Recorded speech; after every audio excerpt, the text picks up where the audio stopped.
25 నిమిషాల పాటు అయితే కనుక లోపల ఉండే అవకాశం కనపడతా ఉంది. ఇచ్చిన టైం నుంచి ఖచ్చితంగా 25 నిమిషాల వరకు అయితే కనుక వాళ్ళకి అనుమతులు ఉన్నాయి. ఎవరో ఒక నేత కూడా వచ్చినట్టుగా మనకు కనపడతా ఉంది. చూడొచ్చు ఆల్రెడీ క్రౌడ్ అంతా కూడా బాగా నిండిపోయిన పరిస్థితి. ఇక్కడ ఎవరైతే ఇక్కడికి వచ్చారో వాళ్ళని చూడడానికైతే నందిగామ సురేష్ ఇప్పుడే ఇక్కడికి వచ్చినట్టుగా మనకు కనబడతా ఉంది విజువల్స్లో.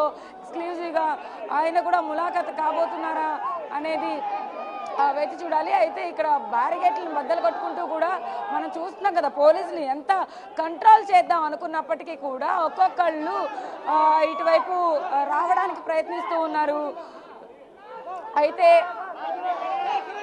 నందిగామ సురేష్తో పాటు ఇంకా కార్యకర్తలు కూడా వస్తున్నారు. సార్ ఏంటి వల్లభనేని వంశీని అయితే కలవడానికి ములాఖత్ కలవడానికి వస్తున్నారు జగన్మోహన్ రెడ్డి, ఏంటి సార్ ఈ కేసు గురించి? ఏముందండి, మొదటి నుంచి చూస్తూ ఉన్నాం కదా, అక్రమ కేసులు పెట్టడం, తప్పుడు కేసులు పెట్టడం, అరెస్ట్ చేయడం. అంటే ఇది పూర్తిగా తప్పుడు కేసులు పెట్టడం వల్లే అంటారా? అంటే సత్యవర్ధన్ కూడా తనను కిడ్నాప్ చేశారని వాళ్ళ అన్నయ్య సొంత అన్నయ్య కంప్లైంట్ రైజ్ చేశారు కదా. అసలు ఏం చేశారనేది అందరికీ తెలుసండి. ఎంత క్రిమినల్గా నడుస్తుంది ప్రభుత్వం అనేది అందరికీ తెలిసిన విషయం. సో చూస్తున్నాం కదా ఎంత క్రిమినల్గా నడుస్తోంది ప్రభుత్వం అనేది ఖచ్చితంగా ఆయన కమెంట్స్ చేస్తూ ఉన్నారు.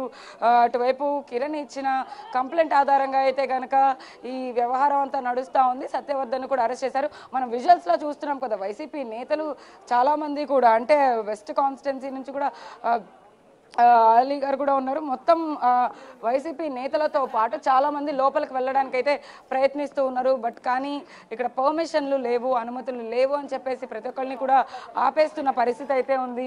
అయితే ఇక్కడ చూడొచ్చు మనం క్రౌడ్ అంతా కూడా మనకి కనపడుతూ ఉంది. దాదాపు 2 గంటల సమయం పడుతోంది ఇక్కడికి అందరూ వచ్చి కూడా.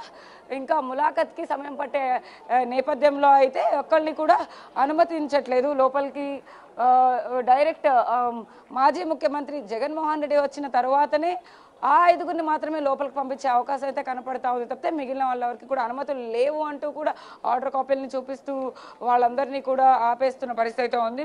కొంతమందిని అయితే కనుక మాట్లాడి నందిగామ సురేష్ లోపలికి వెళ్తున్నారు. మనం చూస్తున్నాం కదా ఆ విజువల్స్ ఎక్స్క్లూజివ్గా చూడొచ్చు. ఇప్పుడు సబ్ జైలు ప్రాంగణం, ఈ లోపల సబ్ జైలు విజువల్స్ మనం చూడొచ్చు. అటువైపు ఇటువైపు బ్యారిగేట్స్ మధ్యలో అయితే కనుక కట్టుదిట్టమైన సిబ్బందిని ఏర్పాటు చేస్తూ వస్తున్నారు. మధ్యలో అడ్వకేట్స్ కూడా, అంటే వల్లభనేని వంశీ తరపున అయితే అడ్వకేట్స్ కొంతమంది ఉన్నారు. వాళ్ళతో పాటు పోలీస్ సిబ్బంది కూడా ఉన్నారు.